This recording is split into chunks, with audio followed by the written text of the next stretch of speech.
Keywords with Peter and Jane 12B Mountain Adventure. A year ago, Simon and John stayed at a castle during their holiday. In this castle, they found a box of very old documents which were valuable. The owner of the castle and the documents was Mr. Jones, who gave 2 gold coins to each of the boys as a reward. The gold coins had been found in the same box as the documents, and they also were very old and valuable. All the time, the boys asked Mr. Jones if they could see their gold coins. If they could sell their gold coins, he told them that the reward was theirs to use as they wished. During the year, the boys talked many times of selling the coins and spending the money. They had many plans which they discussed with their friends and other people. At last, they decided what to do. They sold the gold coins to start a club for young people. First, they found a building large enough for the club. The owner agreed to let them have it, and said they could decorate it themselves. "It will be fun for us to decorate this place." "Decorate the place?" said John to Simon. "Yes," replied his brother. "We must start as soon as possible." They discussed their ideas with a few of their other friends and soon got to work. They started on the largest room. Their plan was to use this as a gym where they could have sports and games. They could also use the large space for dancing. In one corner, they made a coffee bar and a place for a record player. They prepared this corner first so that they could have music to listen to while they worked, and something to drink when they had a rest. The news of the club soon spread among their friends. Before long, many young people of their own age visited them to see what they were doing. "You can't play records or drink coffee unless you work first," Simon explained to them. "We want to get the club started as soon as we can. We need more help." They soon got the help they needed, and by the end of the 4th week, the repairs and decorating of all rooms were finished. Then came the time to get furniture and equipment. Some of the furniture and equipment was given to the club by friends. To get the rest of it, they had to spend some more of their money. "Well," said Simon, "the paint has dried, the furniture has come, and the equipment has arrived and been fitted. We're ready to open the club." He read from a paper on which he had been writing. "The club has 20 members who have paid their entry fees, and there are other 25 who are expected to join in a few days. I think we can count on having 45 members. We ought to have a meeting." His brother agreed to this. "Yes, there are several things to decide," he said. A few days later, the meeting was held. 42 boy and girl members were there, all with plenty to say. The girls promised to make curtains for all the windows and wanted to know if they could cook food in the kitchen. Some boys asked if they could put on a play. Others said that the club should have a higher entry fee so that they could have money for sports teams. Many other ideas were discussed. Simon was made the club leader. He announced that groups would be formed so that the work agreed upon could be carried out. After the meeting, the coffee bar and the gym were opened for all members. The club was now open each evening. More young people became members, and soon Simon and John were busy nearly every evening. Most of the boys liked the gym and spent a lot of time there. They climbed the long ropes and skipped to keep themselves fit. The punch ball was used often, and many of the bigger boys liked to throw the heavy medicine ball to one another. The girls did not use the punch ball or the medicine ball. Some of them liked to skip and to join the boys in playing basketball. Others were often happy to sit in the restroom talking, reading, or making curtains or something else the club needed. Once a week there was a dance and everyone took part. The boys who liked a lot of exercise in the gym were always looking for something new to do. Simon and John brought a rowing machine, which pleased their friends. Then they got some large mats of judo. These mats were thick and made of rubber so that anyone who fell on them would not hurt himself. During fine weather, many members wanted more exercise outside, and so an adventure group was formed. There were 8 boys and 4 girls in the adventure group. They met to discuss what they could do. One of the boys, named Robert, showed the others some colored slides of a holiday he had spent climbing a mountain. Robert said that mountain climbing was very exciting. The one he knew could be climbed on foot from one side. On the other side, there was a chairlift and a cable car for getting to the top. There was snow on top of the mountain every winter. The members of the group decided to climb the mountain.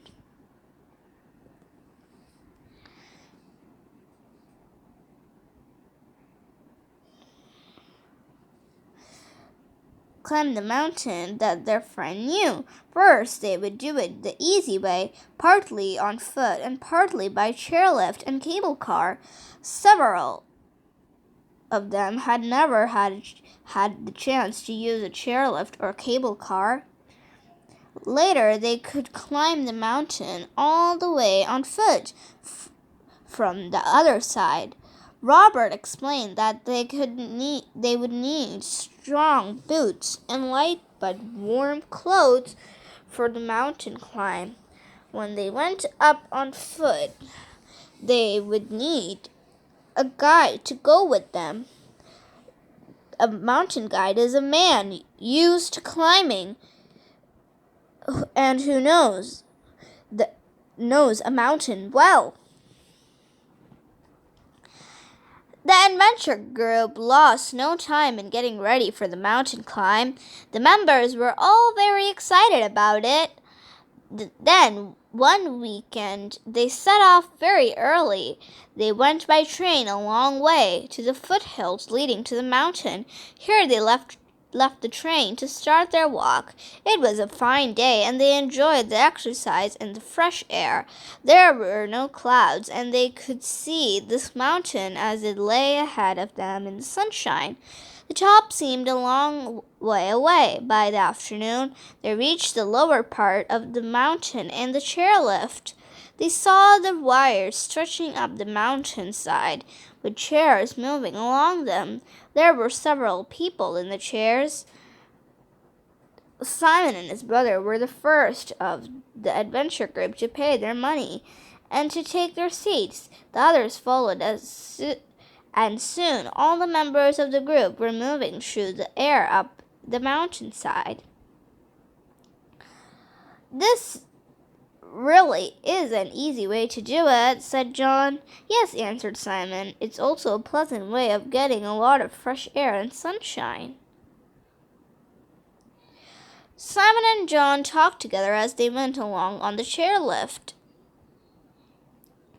"What a really wonderful view," said Simon. "Yes," replied John. "We're not very far from the ground, yet we're high enough to see a long way." The other members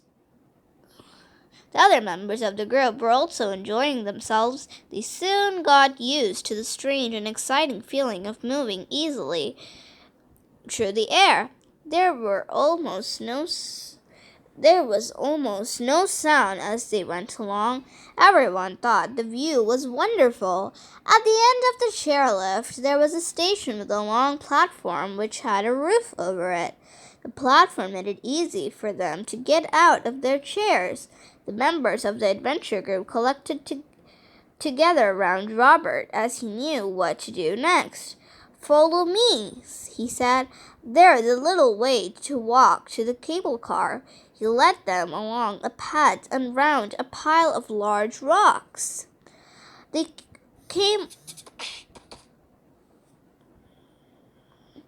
came almost at once to the cable car station. This was built on a platform on the edge of a deep valley.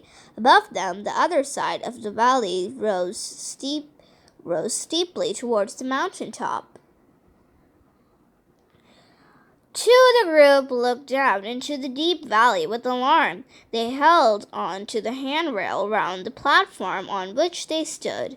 Then they looked upwards at the far side of the valley, where it rose steeply towards the mountain top. They could see double cables which stretched from their platform across the valley to a place high above them. "Oh dear," said one girl. "Have we got to go up there? I feel afraid." "So do I," said one of the boys. "Look down into the valley. If by chance the cable broke, that's where we should fall." One of the boys standing near them could hear them talking. "Don't be afraid. It's not dangerous," he said. "The cable is very thick and it won't break. Besides, there is another cable which also holds the car. It is called the safety cable, so even if the first one should break, the car would not fall." All the people waiting paid for their tickets and got into the cable car. There were no seats, so they all remained standing as the doors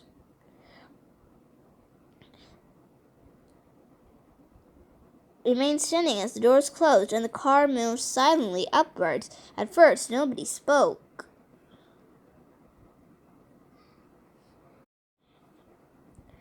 Most of the boys and girls in the cable car looked out of the windows as they moved upwards. They could see downwards to the ground far below. Several had a feeling of something like fear, but not one of them showed it to the others. Nobody wanted to look frightened. They began to talk amongst themselves. Someone had a pair of binoculars and he passed them around.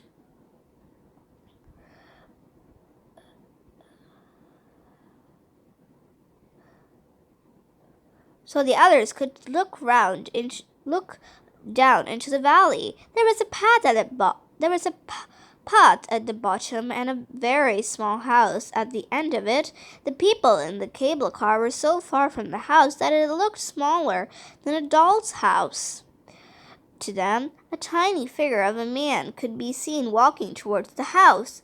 Through the binoculars, the tiny animal in front of the man could be seen to be a dog. It was not long before the cable car stopped.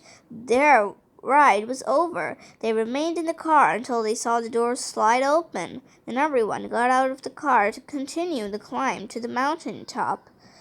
They went on foot for the rest of the way. It took only a short time.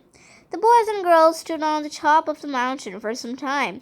It was clear day, and they had a wonderful view all around them. The binoculars were passed from hand to hand. The man who was there had been to the mountain top during the winter time. He told the others that it was very cold up there then.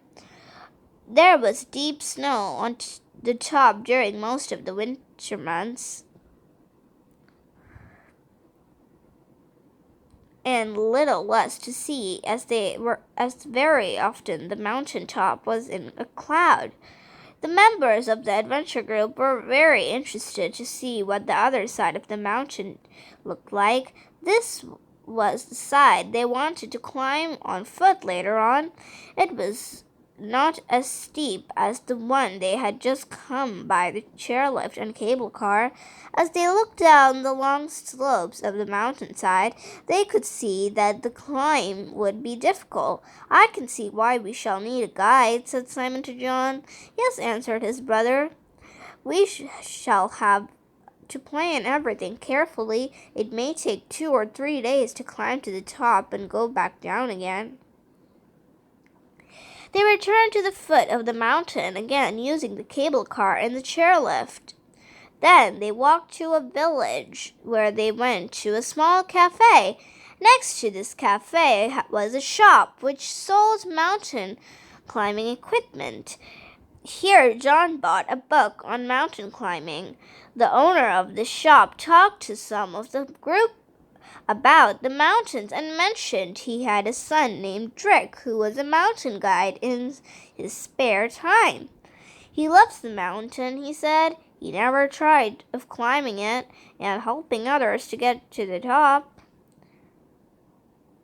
He has done this for years, and the exercises has made him strong."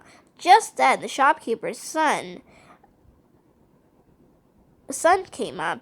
Drick was a tall young man with clear blue eyes and a smiling face. Simon and the others talked to him and mentioned that they soon intended to climb the mountain for their first time. Drick was interested at once, and before long they had agreed between them that Drick should be their guide.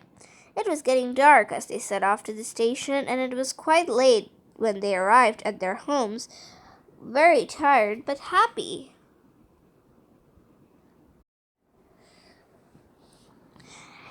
It took nearly a month to take all their arrangements for the weekend mountain climb.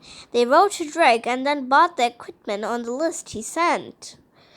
Meanwhile, they spent most of their evenings and weekends at the club. They enjoyed getting as fit as they could and used the rowing machine and punchball often. Several basketball matches were arranged with other clubs. In one of these matches, John scored 6 points. He was the best player in the club and usually scored some points for his side.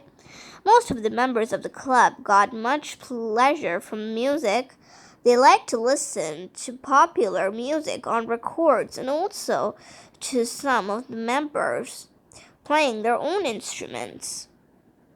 They called the group with their own instruments the pop group, as it played a lot of popular music. The pop group played also at the weekly dance. Tickets were sold for these dances, and the money that was made helped to run the club. One day, Simon found that all the bills had been paid. There was some spare money. With this, it was decided to buy a camera to make a film of the weekend visit to the mountain. The boys and girls were a happy group as they set off their long weekend trip to the mountain. They expected to enjoy every minute of their trip. They were glad to meet the smiling Drick. They had a meal with him before they set off to the foothills. While they ate, John asked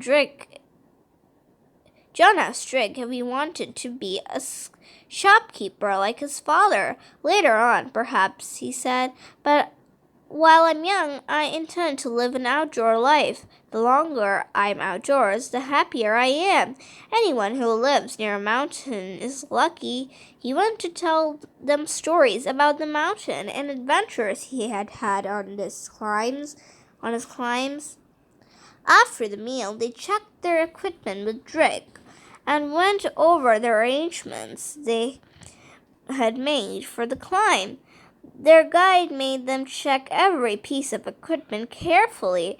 They had light tents with them, as they had to spend 2 nights on the mountainside.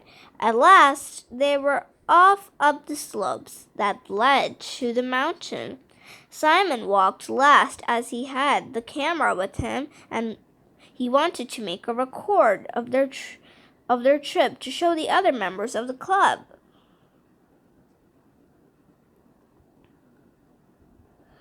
They all walked quite quickly at first, but slowed down as the road became steeper.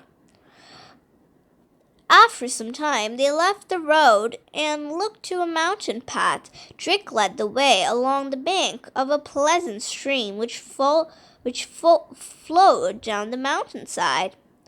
Soon they came to a little bridge across the stream.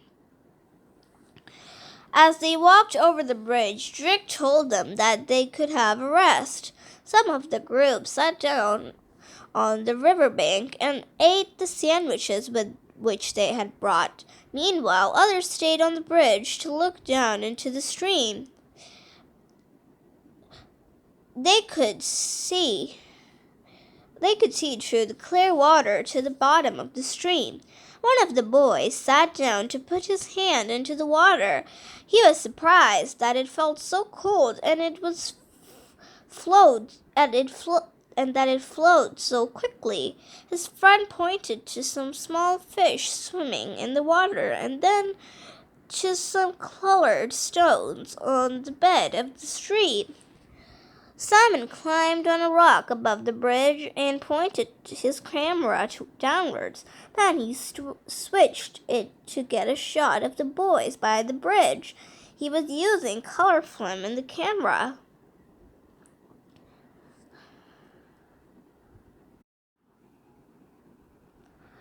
When Simon had finished using the camera and when the sandwiches had all gone, Drake started off again up the mountainside.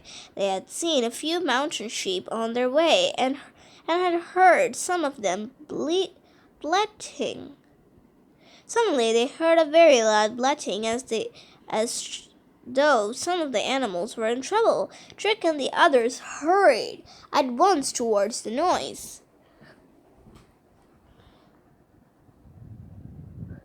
As they came round a bend in the path, they saw several sheep looking down into a large hole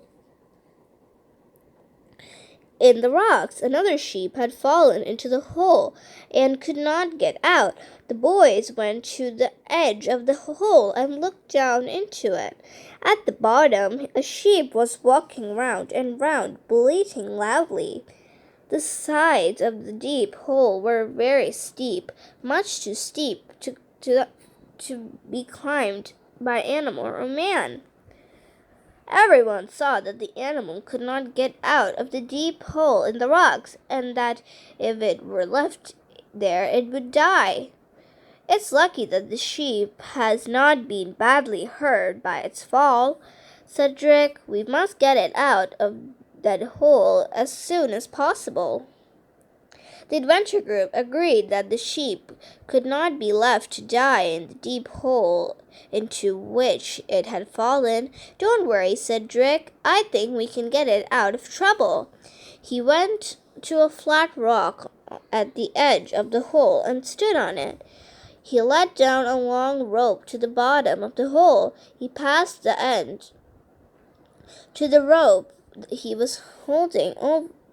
He passed the end of the rope he was holding over the overhanging branch of a tree and then tied it round a very large rock nearby.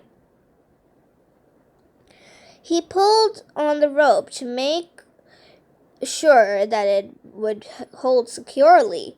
Then he took a piece of canvas from the pack he carried and slid down the rope with it.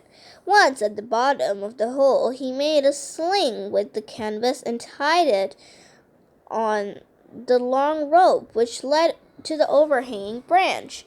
The others watched from above as Drix examined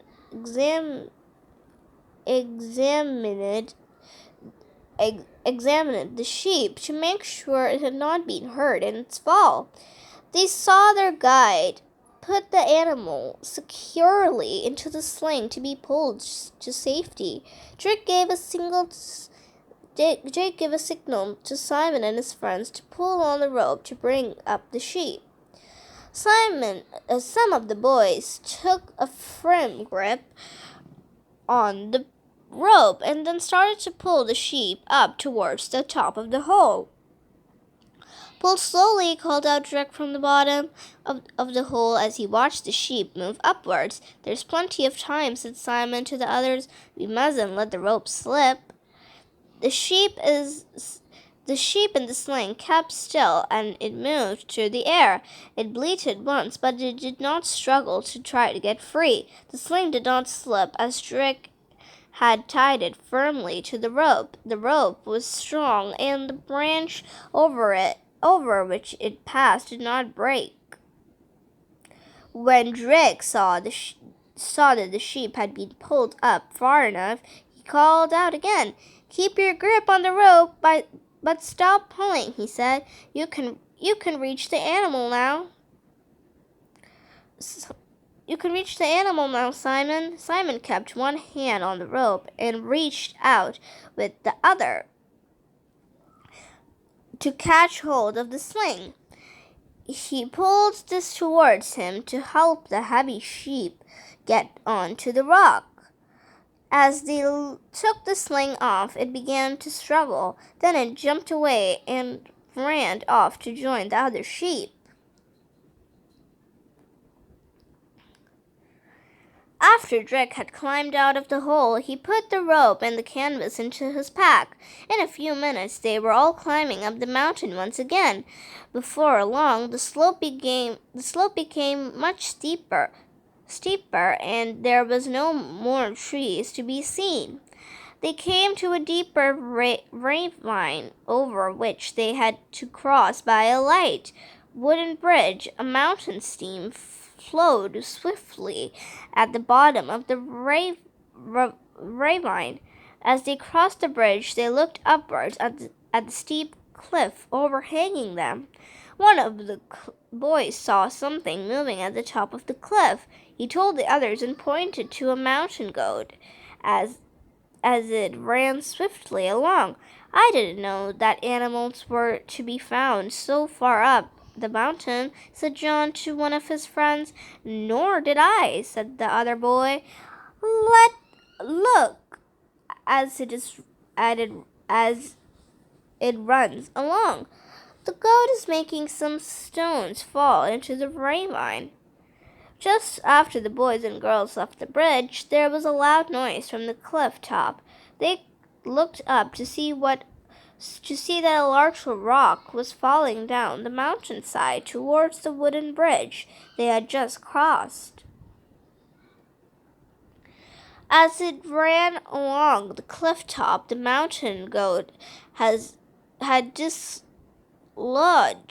a small rock. In falling, this rock had dislodged a larger rock, which crashed down onto the light wooden bridge across the ravine. Drake and his party saw of the bridge break as the rock crashed into it. There was a brief silence and then a double splash as the rock and wood fell into the stream below. They just missed us, said Simon. That just missed us, said Simon. 1 minute earlier, and we would have been on the bridge as that rock hit it. How are we to get back? Asked one of the girls. There is another way we can get back, said Drake.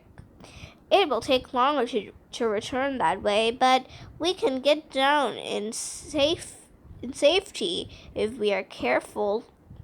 There is no need to worry about that. Robert asked Drake, How will you let people know about the broken bridge? We will tell the police when we return, answered the guide.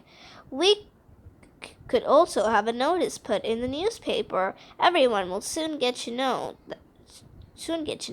I expect that it will not be long before the bridge is repaired. I hope so.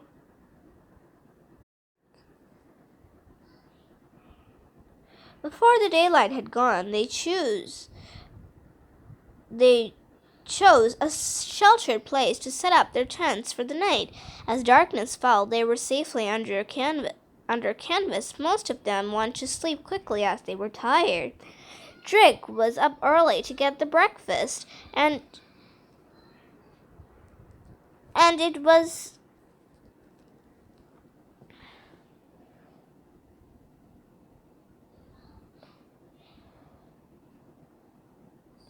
it was not long before the others joined him. They all enjoyed their meal in the open air at breakfast. At breakfast, there was much talk about the exciting events of the day before. Drake had to answer many questions about the plans for the next day. They had a brief rest after breakfast before they packed up their tents and other equipment.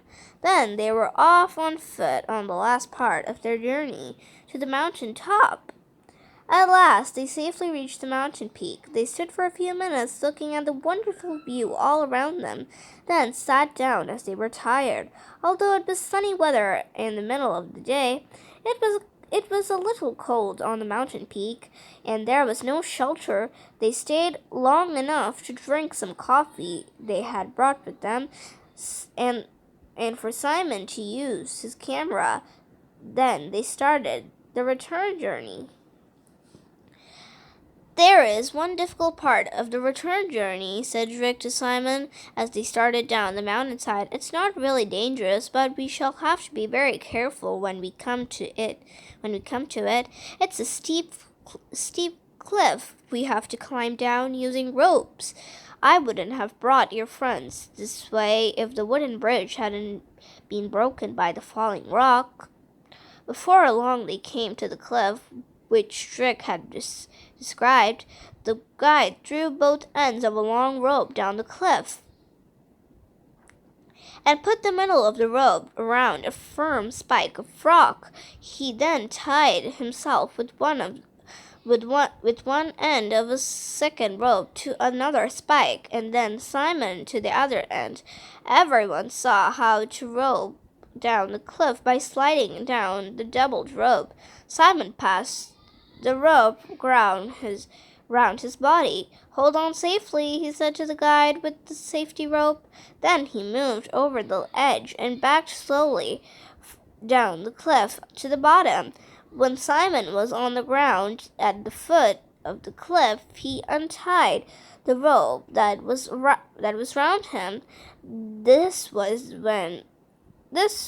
then pulled up to the cliff top and tied round John. John slid down to join Simon. He untied the safety rope, which was once again pulled up by Drake. Each member of the adventure group came down the cliff in the same way. "This really is an adventure," said one of the girls to John as she reached the ground. "Yes," replied John. "I think Simon switched on his camera just now, so some of this will be on film to show the others at the club." Drake was left at the top of the cliff. He threw down the safety rope and slid down swiftly on the doubled rope.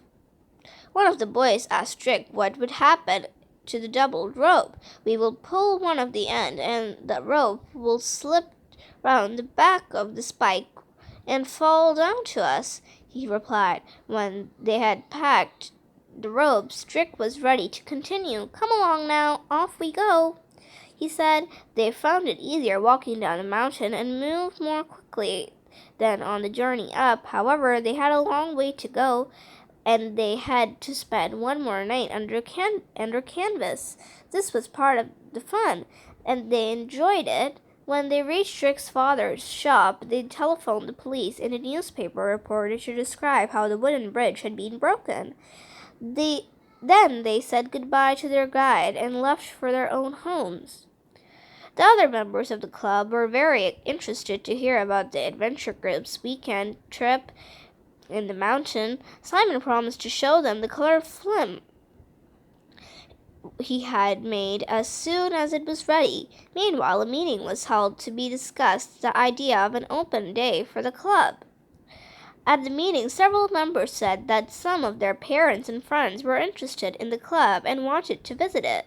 They suggested having an open day for these people and any other who would like to come to see what they were doing. Everyone thought it was a very good idea to have an open day. John suggested the preparation should begin at once, and all agreed to this. Some of the girls wanted to paint a very large colored picture on the longest wall of the largest room.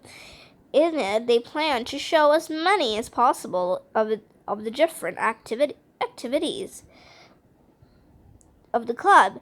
They would include outdoor activities as well as those that went on inside the building. The preparations took several weeks. Meanwhile, invitations were sent out to parents, friends, and other interested people. The invitations to the open day at the club included refreshments. These refreshments were prepared by the members the day before the event.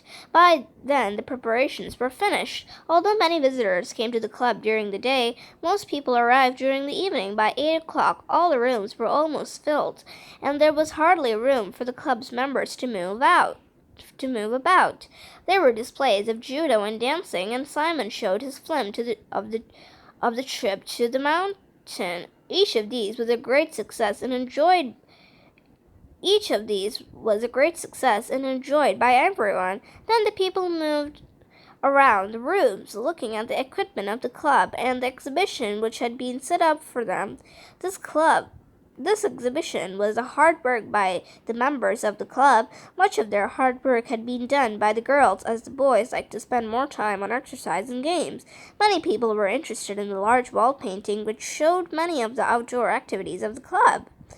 While the visitors were having their refreshments, the club leader thanked everyone for the interest they had shown. Then one of the parents, speaking for the others, thanked Simon and said that the club was a great success.